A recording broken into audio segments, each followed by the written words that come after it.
ងបងខំចាំដមណាំងបាត់សូនជឹងពេលស្មើនឹងតាទៅប្រលឹងទៅណានេះខោឲ្យបងចាំខោចំណាំដែលធ្លាប់ជួបគ្នាបងអង្គុយចាំតែស្រីមួយរាត្រីទៅហើយឃើ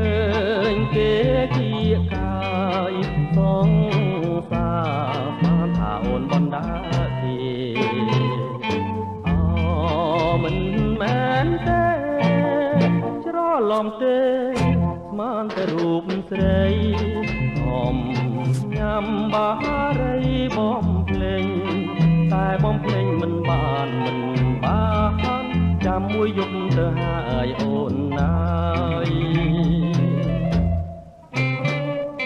បងចាំយូរទៅនៅតែមិនឃើញស្នេហ៍ញ៉ាំកាហ្វេកុំឲ្យងងុយអង្គុយចាំមើលលើ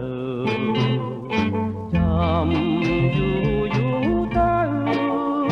លឺមាត់ហៅស្មានតែអូនហៅមិនមែនទៅហៅឡើយព្រះអើយម្ដាយបងហៅទេហើយគាត់និយាយថាបងមិនគេ